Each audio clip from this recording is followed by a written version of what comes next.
Welcome to Well Body. I'm Renee, your host, and this is the podcast for everything your body needs as a woman to become healthier and fitter effortlessly. Here, we're all about feeling energized, beautiful, strong, and going from zero to thriving. Let's ditch the Fitspo diet culture once and for all and start living your best life with methods that actually make real lasting changes. It's time to embrace the journey to a well body holistically. Let's dive in together.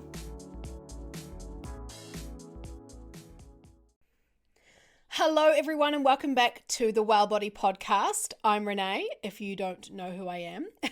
And I'm so excited that you're here and I'm so excited to kickstart 2025 with you. It is the 1st of January and I am so excited to be just getting more involved in my podcast. And I've carved out the time for this podcast this year because I just have so much value to share with all of you and amazing people that I'm also going to get on the podcast as well.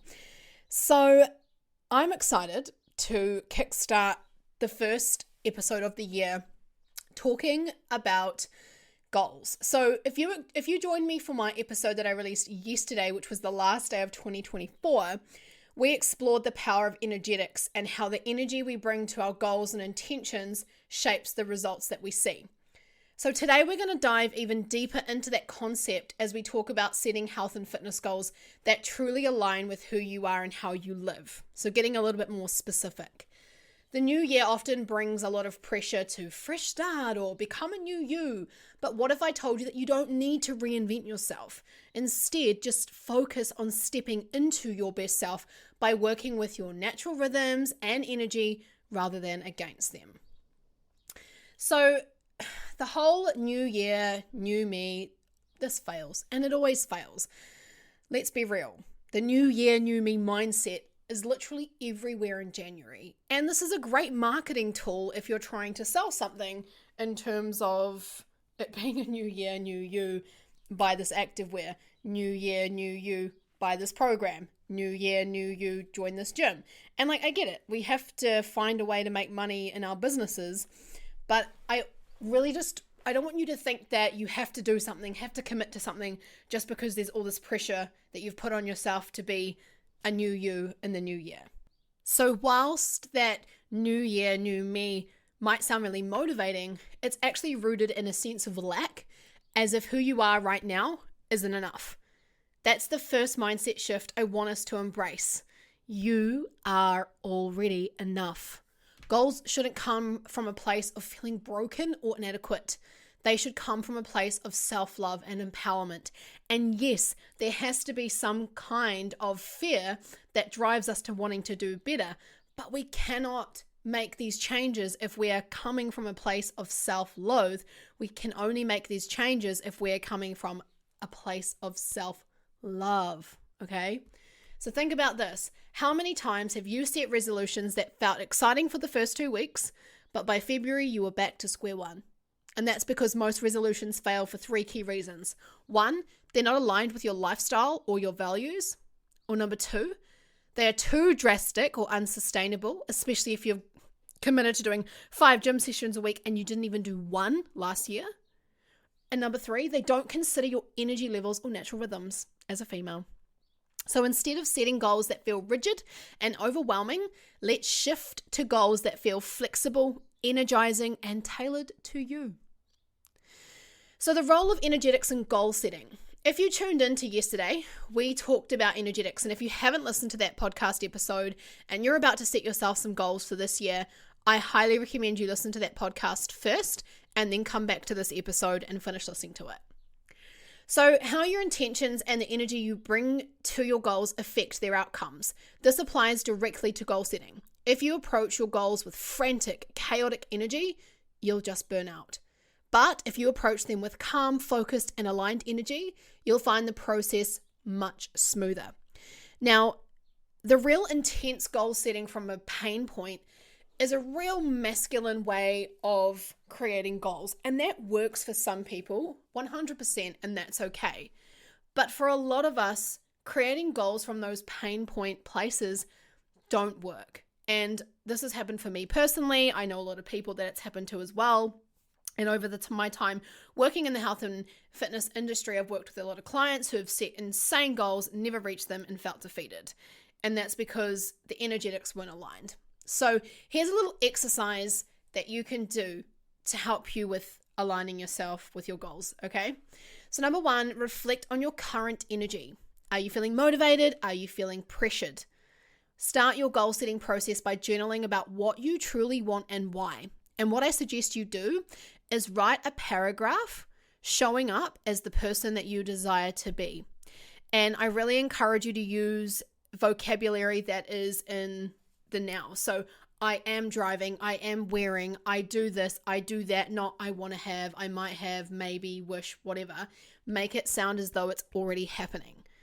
And if it feels really good in your body, it's meant to be, okay? Number 2, set energetic intentions. For example, instead of saying, I want to lose weight, say, I want to feel vibrant, strong, and energetic in my body. Because that is such an encouraging way to continue showing up to your gym sessions, to continue eating those healthy, nourishing meals than I need to lose weight, I need to lose 10 kilos like yesterday because I feel fat and I feel ugly and I feel disgusting. And that is the way a lot of women talk to themselves, unfortunately. And so I encourage you to set those energetic intentions so that it is coming from a place of self-love. And I will keep saying that because it is so important that we as women are setting goals and creating foundations based on love towards ourselves. Okay? So number 3 is then visualizing that success. So closing your eyes and imagining yourself living out your goal, which is where that paragraph tool and task is a really good homework task for you to do, because by writing out your 6-month paragraph or your 12-month paragraph of how you are showing up and how you are and who you are and what you're doing, and by repeating that to yourself, it helps you to visualize where you want to be even more, but it also helps you to really embody that. How do you want to feel? What does your day look like? Use this visualization to ground your intentions in positive energy. I'll give you an example. So in my journal last month in December, I really wanted to shake things up with my current routine and my work schedule. So I wrote my paragraph from literally the moment I woke up to the moment I went to sleep of how my day looked. And I did it for differently for every single day, because I have 2 kids, so different days, there's different schedules. And I also still work with people in person, so I'm changing my days up where I do work in person with people, and then when I'm working on my online business and my podcast. So I've set this energetic paragraph as to how my days look and how I'm showing up, because that helps me to really visualize that, and then I can embody it so much easier. So my paragraph was literally, it's 5 a.m. I'm waking up with ease. I'm feeling energized. I go downstairs. I have a drink of water. I do my 5 minutes of breath work. I do my 5 minutes of meditation. I write in my journal for 5 minutes. I then have a small pre-workout snack and head to the gym and do my gym session. I then get home and I cook a nourishing breakfast that is high protein and filled with good fats and healthy carbohydrates, giving me all the micronutrients my body needs to thrive. I then get my kids ready and take them to school and daycare and set them up for their day. I come home, I log into my computer, and I start my working day. And I do X, Y, Z. And when you have school kids, you have a time limit. So when it gets to a certain time, I am picking up my child, da-da-da-da-da. You get the idea. Really embodying how I want that day to look and feel. And that's what I recommend you do for your own desires and goals. Okay, so moving to setting aligned goals. Aligned goals are specific, realistic, and tailored to your unique needs and rhythms. So let's break this down. Understanding your natural rhythm. So we're going to dive into a bit of menstrual cycle stuff here. As women, we experience natural energy shifts throughout the month due to our menstrual cycles. And these shifts affect how we feel, how we perform, and what we are capable of. For example, follicular phase. This is your high energy phase, making it a great time to start new workouts or push really hard. The luteal phase, your energy might dip a little bit. So focusing on just maintenance of things that you've started in that cycle, nourishing your body, setting goals that are in sync with your cycle so that you're more likely to succeed because you're working with your body and not against it. Okay? Step 2 is to anchor your goals in your why. Ask yourself, why does this goal matter to me? For instance, if your goal is to exercise 3 times a week, it's because you want to feel stronger for your kids, or is it because you want to boost your mental health? When your why is clear, motivation is just there. It happens. It's a byproduct of you knowing what you want and how clear things are for you. It's not just about, checking another box. So anchoring your why within those goals is so important. Following your natural rhythms of your biology, your menstrual cycle, and making sure you're not trying to start new projects and commit to all these new things when you're almost due for your period, more so aligning that with your follicular phase and ovulation phase. I'm not saying that there's certain phases of your cycle that counteract doing work, but if you're literally resenting wanting to show up for a project, or you're resenting wanting to work on that goal for the day, it could be based on where you're at in your cycle. So just take that into consideration and use it as a guide for how you're feeling when you're working on your goals. Now, if you get an incredible opportunity that is life-changing, but you're in late luteal phase, I don't want you to go, oh, sorry, I'm in late luteal phase, I can't take this opportunity. If it's a yes or no right then and there, and you know that it's something that you really need to do to help enhance your life, then yes, go for it, of course. But certain things, when we are working on ourselves and creating our own projects, or we're working on a project that doesn't need to be done yesterday, then we can use our cycle as a guideline as to how hard we can push at certain times. But it isn't something that limits us. So I just want to make that really clear. It guides us, but it doesn't limit us. Okay, moving on to step 3. Focusing on progress, not perfection. This is literally my life mantra. It is what I say to my clients all the time. But focusing on progress and not perfection is the best mindset to adopt. It's easy to fall into an all or nothing mindset, but remember, consistency beats intensity every single time. A few small intentional actions daily will compound into big results over time.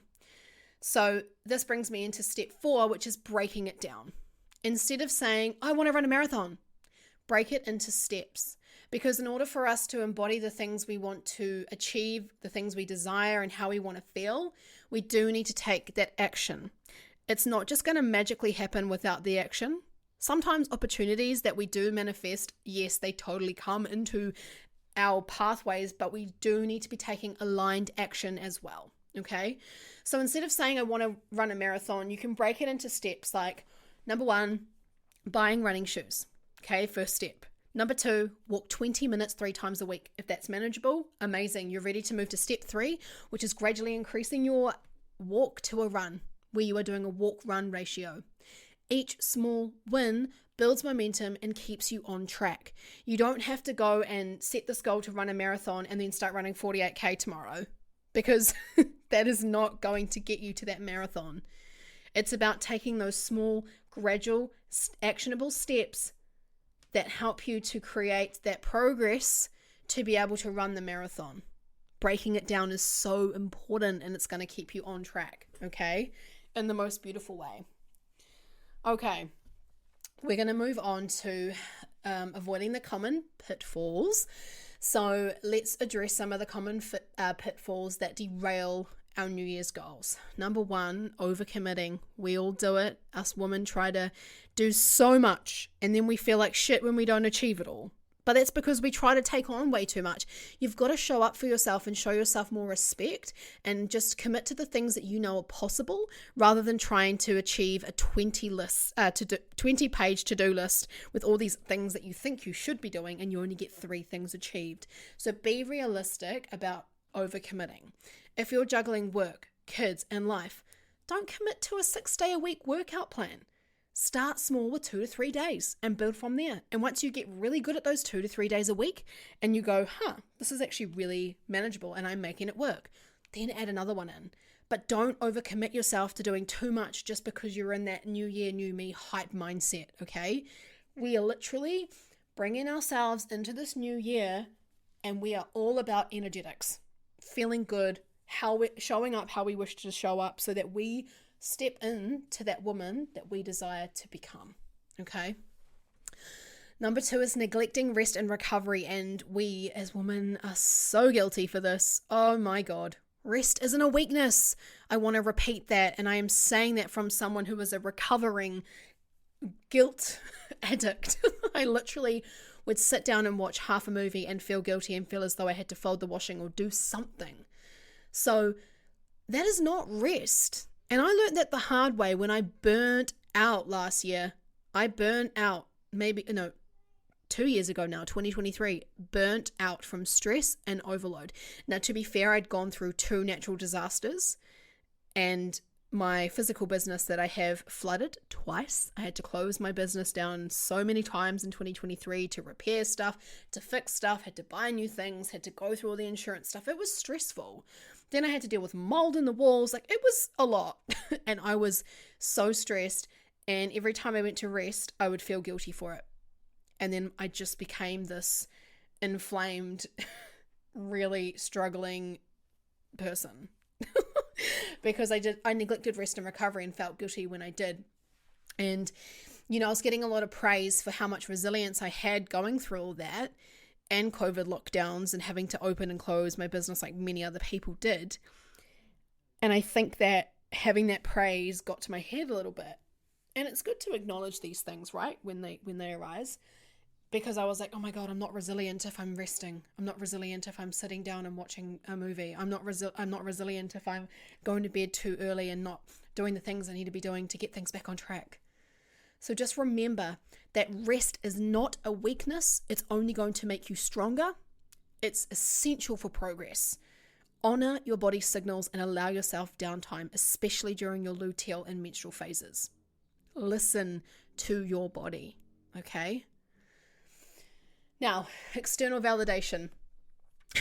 So, the classic, right? Do not set goals based on what others think that you should do. This is not going to help you feel aligned and embodied with how you want to show up and how you desire to feel. You need to set goals based on what you want to do, not based on what others think you should do. Social media doesn't know your life, but you do. So here's a mantra to remember. I trust my body, my energy, and my instincts guide me. And this is something you need to remind yourself as you are moving through the decisions that you desire to make and how you wish to show up in 2025. Okay, here are some actionable tips for January success.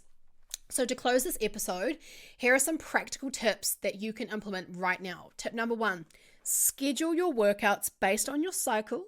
Use your follicular and ovulation phases for high intensity exercise, strength training and hitting PBs, and using your luteal and menstrual phases for maintenance. So when I say maintenance, I mean you're doing your strength training sessions and you may not be hitting PBs sometimes in your luteal phase, in that phase in your cycle, and that's okay. Not to say you can't, because our cycle doesn't limit us, but it's a great guide to use when we're not feeling it. Listen to your body, okay? And menstrual phase, we need a lot of rest during this phase. And if you just literally do not feel like going to the gym, then maybe go for a walk instead. Do a Pilates class or even a yoga class, or just breathe and rest. Okay. Tip number 2. Actually, we're going to go back to tip number 1 really quickly because I just wanted to add one more thing. When you are scheduling in your workouts based on your cycle, what I suggest you do is set it up in 4 phases. So phase 1, let's say this is menstrual phase, is just a maintenance phase of your cycle where you are just trying your best to show up to your workouts and doing what you can.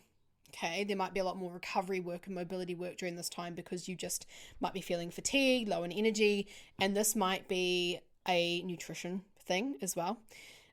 If we're not nourishing our bodies with enough fuel or getting enough protein and good fats, that could be why we're feeling so shitty during menstruation.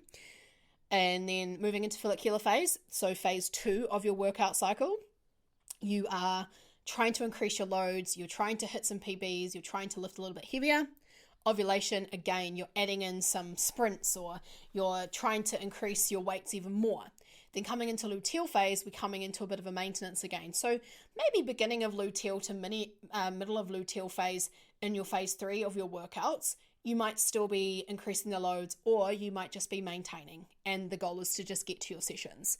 End of luteal phase, you're either going to completely change what you're doing, and that is by just showing up and doing a couple of exercises because you're feeling fatigued, or you might be doing some Pilates classes that week instead because of how you're feeling. So setting your workouts in a phase 1 to 4 kind of approach to help you align it with your cycle. And I will stress this again, but your cycle does not limit you to what you can do. It is a guide and a tool to help us with how we're feeling, what intensity we can work with, and it give us an explanation as to why sometimes we just can't. Okay? All right. Now moving to tip 2. So another actionable step for your January success is plan meals that feel nourishing instead of restrictive diets. So focus on balanced meals with whole foods, with proteins, good fats, and fiber to stabilize your energy. And I really encourage you to think about nutritious, nourishing foods with a positive mindset. If you look at a plate of steak, vegetables, and go, ugh, gotta eat that, do you really think that energetically your body is going to think that's a good, healthy, nourishing meal and it's going to feel good in your body? No, your mindset around the food was, so it's going to be, That's going to be the outcome. So when you are choosing your foods that you eat, I encourage you to come in with this positive approach around the food, like, I can't wait to eat this steak.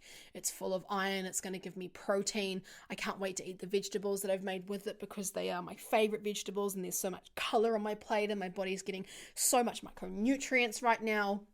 So really thinking about everything you're eating in a real positive way. If you go into with the mindset of, eating whole foods is so restrictive, well, of course it's going to feel restrictive.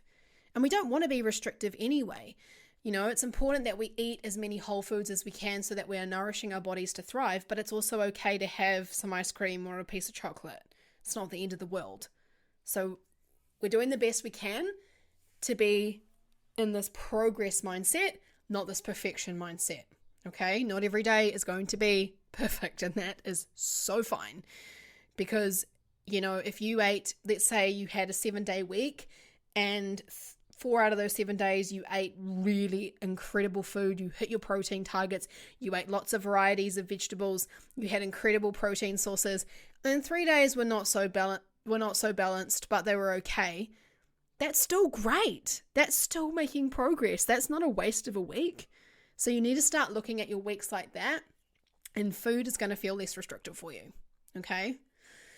And then tip number 3 is set a minimum effective dose on tough days. Just commit to one small thing rather than trying to overload your plate, like a 5-minute stretch or just drinking a glass of water and celebrating that. Small wins keep the momentum going, even on a tough day. If we're celebrating those small wins, it's going to keep us going. Okay? So as we wrap up, just remember this. You don't need to overhaul your life to see change. The secret is aligning your goals with who you are and what you value. Trust your body, honor your energy, and take it one step at a time. And if you found this episode helpful, I'd love for you to share it with a friend or leave me a 5-star review. You can also find me on Instagram at Renee Diment, where I share daily tips and insights to help you stay aligned with your goals. Next week, we are diving deep into cycle syncing, how to use your body's natural rhythms to optimize workouts, nutrition, and life. But until then, keep showing up for yourself, because remember, you are so worth it.